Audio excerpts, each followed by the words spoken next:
Come with me. A billionaire CEO saw a little girl sleeping at a bus stop. What he did the next day changed their lives forever.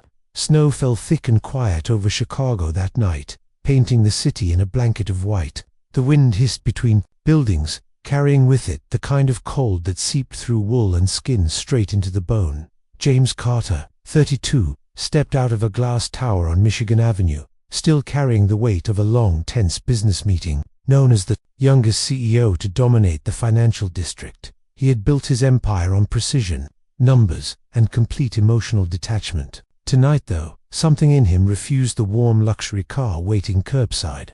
He waved off his driver and walked, letting the icy air clear his head. He turned down a quiet block near his hotel, snow crunching beneath polished leather shoes, when the flicker of a street lamp caught his eye. A small lone figure lay curled on a metal bench beneath the faded yellow glow of an old bus stop. He slowed. It was a child. James stepped closer, his breath visible in the frigid air. The girl couldn't have been more than 4. She was huddled beneath a tattered coat far too big for her, wearing only a thin cotton dress underneath. Her hair was tangled, cheeks flushed and raw from the cold, her lips already tinged with blue. She was asleep, or trying to be. Alarm surged through him. Without hesitation, he crouched beside the bench and gently touched her shoulder. "Do you have a home?" he asked softly. "It's freezing out here. Let me take you somewhere warm. Come with me." The little girl stirred. Her eyes blinked open, startlingly clear, wide, and calm. She looked at him with neither fear nor surprise, just quiet trust. "My mummy went to look for dinner," she said, her voice small but steady. "But I'm not scared. You're here now. You're the miracle, right?" James froze. That word miracle did something to him. She had said it like it was a fact, like it was obvious, like she had been waiting for him. He didn't know what to say. In his world, belief didn't matter. Results did. And yet, in this moment, that one word from a little girl wrapped in frost shook him deeper than any investor ever had. She sat up a little and reached into the old backpack by her side. From it, she pulled out a crumpled photograph and held it up to him. "This is my mummy," she said. "She said she'd be back before the snow covers my shoes. Can you wait with me until then?" James glanced down. Snow had already started to gather on the rubber edges of her sneakers. The sight made something twist in his chest. Without a word, he pulled off his heavy wool coat and gently wrapped it around her small shoulders. She sank into it instantly, like it was a blanket made of clouds. "What's your name?" he asked after a long silence. "Sophie," she said, nestling deeper into the warmth. He nodded, unsure what else to say. She looked back down at her feet. "Me and Mummy stay here sometimes," she added. "It's not that bad. The light helps. Me sleep." James looked around. No mother, no one, just wind and white silence. He wanted to call someone, a shelter, the police, anyone, but he didn't. Instead, he stayed there, sat with her. He wasn't sure how long he sat in the freezing cold, his jacket now barely shielding his arms from the wind. But Sophie seemed to relax beside him, like his presence made the bench warmer. "Do you really think I'm a miracle?" he asked finally, his voice barely above the wind. Sophie nodded slowly. "Mummy says miracles are people who show up when no one else does." James stared ahead at the falling snow, his breath shaky. For the first time in years, he felt something crack inside the ice he'd built around himself.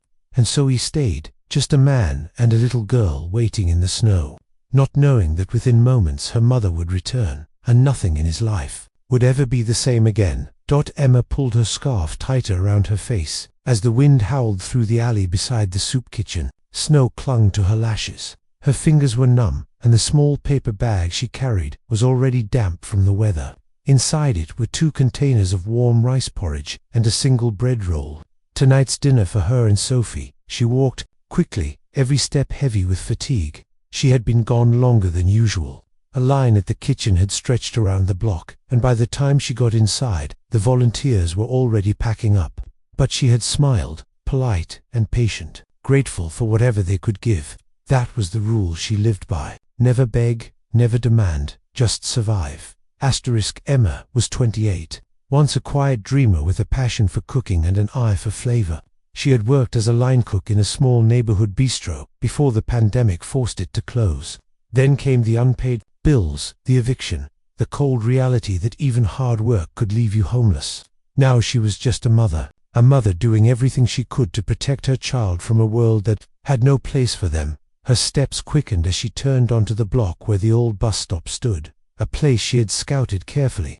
It was near a hospital, which meant patrol lights, a security camera, and a nearby shelter she sometimes used for bathrooms and blankets. The bench had a partial cover from snow and enough space for Sophie to sleep if she curled up tight. But tonight, the moment Emma turned the corner, she stopped cold. There was someone there. A man sat on the bench beside Sophie. He wasn't holding her, but he was close, too close. His coat, an expensive wool one, was wrapped around her small frame. Sophie was sitting upright now, her little hands bundled inside the sleeves, listening intently. He was speaking softly, telling her a story, maybe. His voice was low, warm, steady, almost like a lullaby. Emma's heart pounded. She dropped the bag, bolted forward, and reached for her daughter. "Sophie," she cried, her voice sharp with panic. She scooped the child into her arms, pulling her close, shielding her instinctively. The man stood quickly but didn't move toward her. His hands rose immediately, palms open. "I'm not here to hurt her," he said calmly. "I was just sitting with her." She was alone, cold. Emma backed up a step, eyes scanning his face, clean-shaven, young, serious, and unfamiliar. She didn't see malice, but she didn't trust him either. "You don't get to touch someone's child just because they look cold," she snapped, arms tightening around Sophie. "I didn't touch her," he said gently. "I gave her my coat and sat with her. She told me you were coming back. I was going to wait until you did." Sophie stirred in her arms, then smiled sleepily. "Mummy, he's nice. He stayed with me. He's warm like cocoa." Emma looked down at her daughter. Her skin was less pale now. She had stopped shaking. She turned back to the man, her voice still guarded. "Who are you?" "My name is James," he said. "I was walking by, that's all." He made no move to reclaim the coat. He just stood there in his dress shirt, snowflakes collecting on his shoulders, hands still up. Emma studied him. His eyes were steady, not predatory, not empty, just tired like hers. Still, she said nothing. "I can leave if you want," he offered, "but maybe you could keep the coat for her, just tonight." Emma looked at the thick wool wrapped around Sophie, saw how her daughter had curled into its warmth like she belonged there. She exhaled slowly. "No," she said, "you can stay for now. Just don't try anything." "I won't." James nodded, his voice quiet. "I get it." He sat back down, this time at a respectful distance. Emma hesitated, then sat beside him, Sophie resting in her lap between them. The snow kept falling.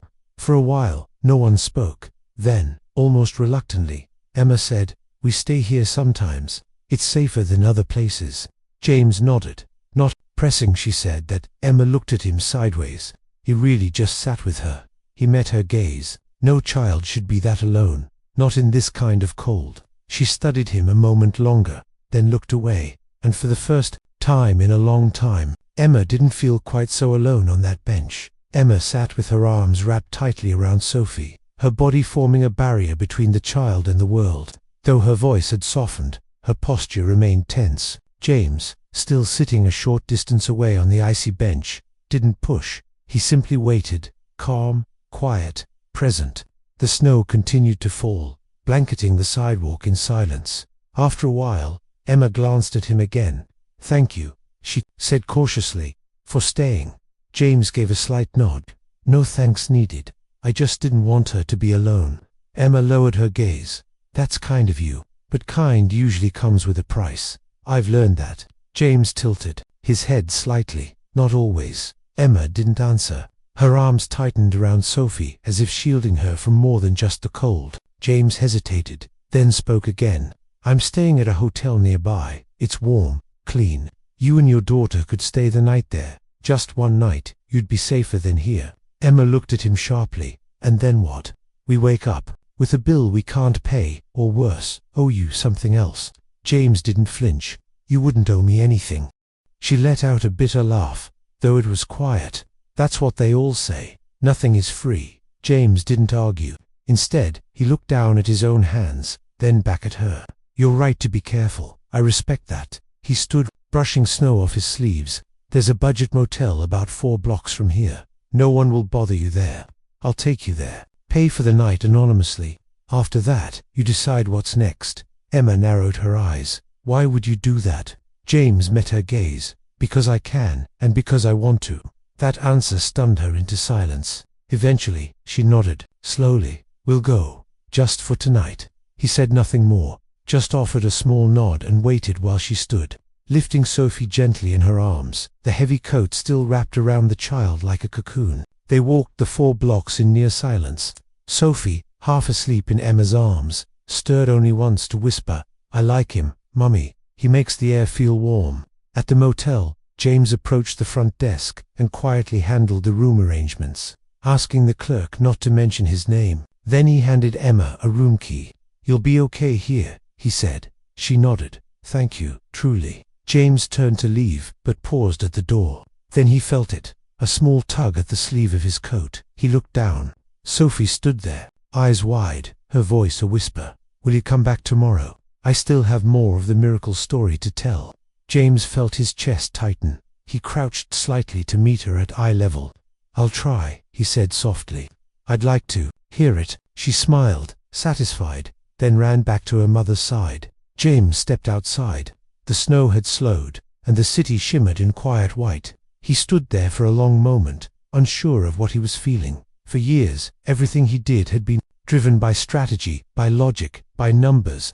But tonight, he had acted on something else, something he hadn't trusted in a long time. His heart, and it had led him here to a stranger, a little girl, a miracle story not yet finished. And for the first time in what felt like forever, James didn't want to walk away. James sat in his office the next morning, a coffee going cold beside him, but his mind nowhere near quarterly reports or board meetings. He could not stop thinking about the woman and child from the night before. There had been something about Emma, something quiet but unwavering, a strength that didn't demand attention but commanded respect. She had every reason to break down, to beg, to surrender to circumstance, but she hadn't. And James couldn't shake the image of her sitting silently on that bench, shoulders squared against the wind, holding her daughter like a shield. Without fully understanding why, he called his assistant. I need some discreet background work, he said. Her name's Emma, mid to late 20s, has a daughter named Sophie. I think she worked in food service. No police involvement, nothing aggressive, just who she is. His assistant didn't ask questions. She never did. That afternoon, a simple file arrived in his inbox. Emma Harper, 28, former line cook at a family-owned restaurant in Chicago that shut down during the pandemic. No criminal record, one eviction on file, currently unlisted. Known to frequent soup kitchens and shelters in the Loop. She had been clean her whole life, and still the world had swept her into the margins. James closed the file and leaned back, silent. The next evening, instead of returning home, he went to the downtown community kitchen, quietly funded by one of his company's charity arms. He stood near the entrance, coat collar pulled up, watching through the frosted glass window. Inside, Emma was working. She wore a borrowed apron and a too large sweater, her hair tied back loosely. She moved with practiced ease, chopping vegetables, stirring a massive pot of stew, ladling bowls with care. But it wasn't just the skill that struck him, it was the grace. She greeted each person in line with a nod or a small smile. She washed her hands between every step. She served everyone before even thinking about herself. Later, when the trays were emptied and the kitchen began to quiet, Emma sat for a moment on a crate in the back corner, sipping a lukewarm cup of tea. James stepped inside, startling her. I'm sorry, he said. Didn't mean to interrupt. Emma set her cup down, cautious but not unkind. What are you doing here? I support this place, he said simply, quietly. I wanted to see how it's being used. She raised an eyebrow. And now you've seen. James hesitated, then said, You're good at this. I used to cook, she replied. Before all of this, I could help, he offered. Get you a small stipend. Make it official. Nothing big, but steady. Emma shook her head. I'm not asking for charity. It's not charity, James said. It's recognizing value. She looked at him for a long time, then nodded. Okay, I'll cook, but only if I do it on my terms. That night, she stayed late to prep. For the next day, James lingered nearby, pretending to check his phone, but really just watching her work. It was calming somehow, like watching someone restore order in a chaotic world, one simmering pot at a time. Later, as she left through the back door, he followed at a respectful distance. She didn't go straight home. Instead, she walked 2 blocks down, turned a corner, and approached a figure slumped near the alley. An older man, hunched beneath a ripped blanket, shivering violently. Emma knelt beside him, whispered something James couldn't hear, then reached into her tote and pulled out a small container. Leftovers. She gently placed it in the man's hands. Then, without hesitation, shrugged off her coat and wrapped it around his shoulders. James stopped walking. He stood there, half hidden by snow, watching her. "People shouldn't die cold," Emma murmured, adjusting the coat over the man's back. "Not even if they made mistakes." James didn't speak, didn't move. He just stared at her, at the care in her voice, the steadiness of her touch, the unshakable humanity she gave so freely. And in that moment, for the first time in a very long time, James thought of his mother. She had been a nurse, tender, selfless, always the first to sit beside a patient no one else wanted to touch. She had died too young. But here, now, James saw that same soul reflected in a woman sitting on cold pavement beside a forgotten man. Emma didn't know she was being watched, and James knew he couldn't stay silent anymore. Not in his heart. He had come here curious. He was now something else entirely moved. Winter deepened in the city, but James found himself stepping out into the cold more often than he ever had before. It started with one evening. Emma was packing leftover food from the community kitchen into paper containers when James offered quietly, "Do you mind if I join you?" She hesitated, unsure if he was serious. "To deliver these," he added, gently lifting one of the bags. Emma studied him for a moment, then handed him a box. "You'll need gloves, and maybe some humility." From that night on, it became a ritual. Each evening after the kitchen closed, they loaded up small meals and walked together through alleys, subway entrances, and forgotten corners of the city, places where people slept in doorways and under stairwells. Many of those they served never dared enter the soup kitchen out of shame or fear, but Emma found them anyway. James followed. He watched as Emma knelt without hesitation in the slush and snow, placed food down with both hands, and looked the recipient in the eyes. Always in the eyes. "Thank you," she said. Even when she gave, it struck him deeply. It wasn't pity she gave, it was dignity. One night, as they walked down a narrow back alley, James finally asked, "Why do you always look at them like that, even when they won't look back?" Emma paused. "Because someone needs to. I want them to know I see them, that they're still human." James didn't respond. He just nodded, a quiet respect growing heavier inside him. As the days passed, their conversations deepened. On a long walk back one night, Emma spoke of her childhood, a father who left, a mother who worked 3 jobs, a small apartment that always smelled like soup. "I've been invisible most of my life," she said simply. "I guess that's why I notice people others don't." James told her, hesitantly, about his own past, about losing his mother when he was 12, about how the world had told him to be tough, fast, brilliant, and how over time he had traded softness for strategy. He spoke of his success with a detached tone, like he was reading someone else's resume. "You built an empire," Emma said quietly, "but maybe you needed something to come home to." They shared their first true laughter not long after. In the warm amber-lit kitchen, as they scrubbed trays and wiped counters, James accidentally splashed water across the table. Emma yelped, tossing a dish towel at him. Sophie, sitting nearby with her crayons, giggled uncontrollably. "You're terrible at cleaning," Emma said through her laugh. "Shocking, I know," he replied. "I've only ever cleaned up market crashes." That night, Sophie hugged him tightly on the way out. "Good night, Mr. Snowman." "Snowman?" James asked. Amused, Sophie grinned. "Because you came with the snow, and you always bring the minty candy." He reached into his pocket and handed her a peppermint. "Then I suppose I must live up to the name." What James didn't tell Emma or Sophie was what he had done that morning. While reviewing property reports for the company's philanthropic branch, he'd come across a listing a closed-down cafe space in the heart of the Loop. Modest, but well-built, the kind of place that could smell like fresh bread and sound like stories being shared over soup. Without fanfare or hesitation, he bought it under the foundation's name. That evening, as Emma spoke of how she missed cooking for real, not just ladling out stew, he imagined her in that space, her and Sophie. A stove warm with purpose, a chalkboard, Menu written in her careful handwriting, the clatter of dishes, laughter, and second chances. He didn't say a word, but in his heart, the vision was already alive, and it had a name, The Haven. It happened on an ordinary afternoon. At least, it started that way. Emma had come early to the kitchen to prep for the evening meals. She was chopping carrots in the back when she heard a voice. James's voice. He was in the front hallway, speaking on the phone. She hadn't meant to listen. She hadn't even moved at first. But when she heard her name, her body froze. "We've finalized the purchase of the property. The Haven will open on schedule," James was saying. "And yes, keep the foundation's name on everything. No need to mention me. Emma still doesn't know." There was a pause, then his assistant's voice, quieter but clear. "You sure about this? It's a significant investment." James replied without hesitation. "She deserves it."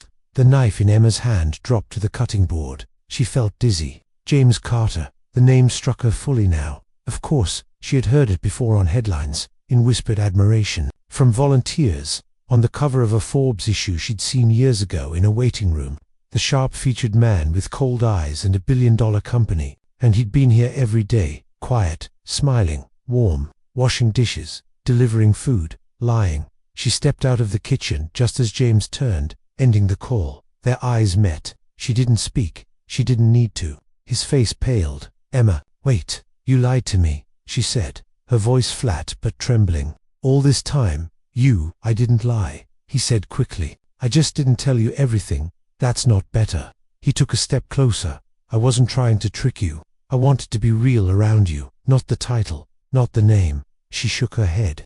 "But it's not about the name, James. It's about why you came, why you helped, why you stayed." He opened his mouth, but she cut him off.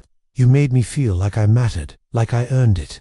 But now I realize I was just a project, another one of your quiet little donations." "No," he said, his voice rough. "You're wrong. You were never a project. You were." "Don't," she said, stepping back. "You can give me all the money in the world, but don't take my dignity. Don't pretend I need you to survive." Her words struck him harder than he expected. Before he could reply, she had turned, pulled off her apron, and walked out. James stood in the empty kitchen for a long time. The sounds around him, pots clinking, the low hum of the fridge faded into static. She was gone, and it felt like something vital had been torn from him. That night, he returned to his penthouse, a space filled with everything money could buy: tall windows, designer furniture, an unobstructed skyline view. But it had never felt emptier. The silence was no longer peaceful. It was suffocating. For the next 3 days, James drifted through work like a ghost. His staff noticed. Emails went unanswered. He cancelled meetings. He stopped returning calls. And every morning, he found himself walking the same route past the bus stop where they'd first met, hoping to see a small figure in a too-big coat. She was never there. He stopped by the kitchen too, once, just to stand outside, just to listen. There was no laughter, no warmth, no Emma. He tried to reason with himself. This had been about helping, about kindness, about the Haven. But deep down, he knew that wasn't the truth anymore. He hadn't stayed all those nights for charity. He hadn't watched her from the shadows just to feel useful. He had stayed because something in her steadiness had anchored him. He had fallen in love without even realizing it. And now that she was gone, everything that had once given his life shape, deals, mergers, numbers, felt like noise. One evening, he loaded a bag of leftover meals himself and walked the route they used to take together, down familiar alleys, around frozen corners, past the steps of the old church where Emma used to leave extra blankets. He found no one. At the last stop, the quietest street of all, he stood alone beneath a flickering lamppost. The wind cut through his coat. Snow danced in the light like dust. He closed his eyes, and he remembered her voice. "I don't need to be saved. I need to feel like a person." James opened his eyes slowly, and then, aloud to no one, he whispered, "I didn't save her." He looked up at the sky, snow catching in his lashes. "She saved me." It wasn't her need that had changed him, it was her refusal to be defined by it. Her quiet pride, her small, steady acts of care. He had fallen in love, not because she needed him, but because she didn't, and he needed her. He needed the sound of her laughter echoing off kitchen walls. He needed Sophie's peppermint sticky hugs. He needed the way Emma looked at people, like they still mattered, even when the world had forgotten them. James Carter, the man who had everything, now knew what it meant to miss something so deeply. It echoed. The kitchen buzzed with the soft clatter of pots and the low murmur of voices as volunteers prepared the evening's final round of meals. But when James walked through the door that night, everything seemed to still. He didn't speak. He didn't ask for permission. He simply walked to the far end of the room and sat down on the same stool where he used to try dishes beside her. The air smelled of ginger and broth. It reminded him of warmth, of the kind that couldn't be bought. Around him, no one said anything. They knew who he was now. But tonight, it didn't matter. Tonight, he was just a man waiting for someone. Minutes passed. Then Emma appeared. She stepped out from the back, holding a steaming bowl in her hands. Her hair was pulled back loosely, a few strands falling around her face. She walked slowly, her eyes fixed on him, unreadable. She said nothing as she placed the bowl on the counter in front of him. Not a greeting, not a smile. Just eat. I added extra ginger. It's cold out. James looked up, locking eyes with her. He reached for the spoon, then paused. I don't know when it started, he said quietly. Maybe it was the night I saw you give your last bowl of soup to someone who couldn't meet your eyes. Or maybe it was when you laughed, even though I knew you hadn't slept. But somewhere along the way, I stopped coming here to help. He held her gaze. I came here because I needed you. Emma said nothing, but her lips trembled slightly, and she blinked more than once. James continued, voice steady. I don't know how to want things I can't control, but I know this. Nothing else I eat tastes right anymore, unless it's made by you. She looked away, then back at him. Then don't leave again, she said softly. I never needed someone to bring me miracles. I just needed someone who'd stay, even when it's hard, especially then. James stood slowly, stepping closer, his voice lowering. I'm staying.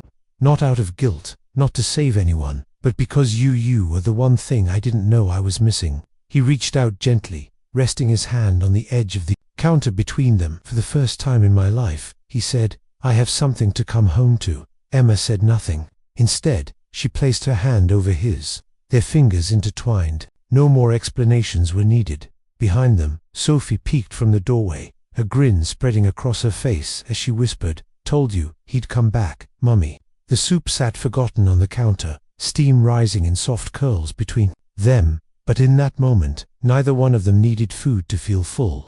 1 year later, the snow returned to Chicago. But this time, it felt softer, kinder. At the edge of the city, nestled between old buildings and new beginnings, stood Haven Village, a community unlike any other. Built from restored brick and renovated hope, it offered more than just shelter.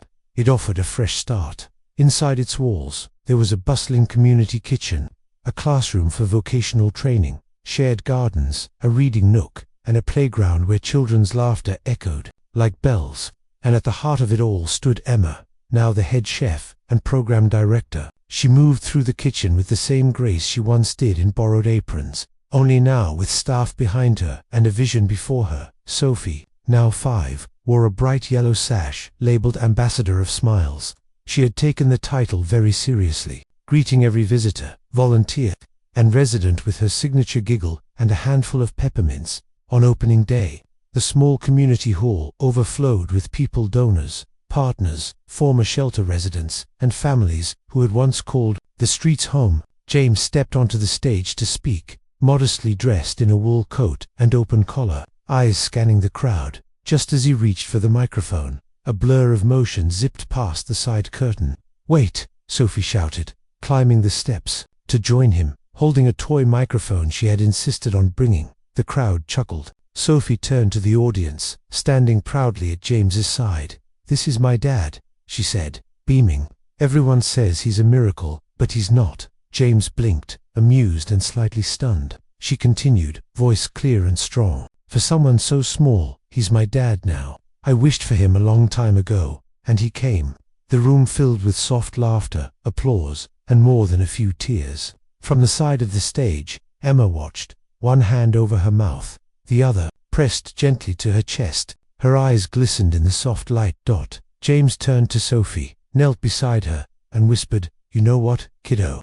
I think I wished for you, too. The rest of the evening passed in joy and celebration. People danced, Stories were shared, hands were held, and when the night grew quiet, the three of them returned to the small cottage near the Haven's garden, a home filled with wooden floors, bookshelves, spice jars, and the warmth of something earned, not given. It was Christmas Eve. In the kitchen, Emma sliced a spiced apple cake, while Sophie knelt on the windowsill, watching the sky for lanterns.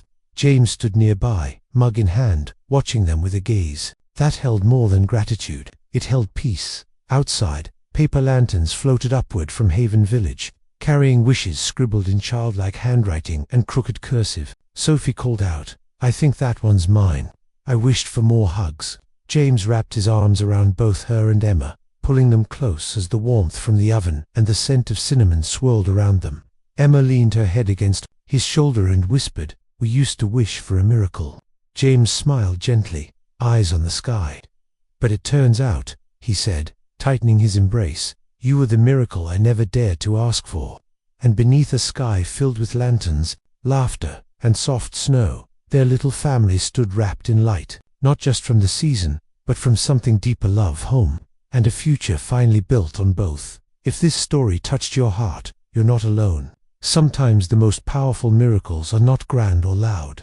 They're quiet acts of kindness, a bowl of soup, a coat shared in the cold, a hand held in silence. They're found in the people who choose to stay and love without needing to rescue. At Heartwarming Tales, we believe in the beauty of real moments, of hope born from hardship, and of second chances that change lives. If you believe in those things, too, we invite you to subscribe to our channel.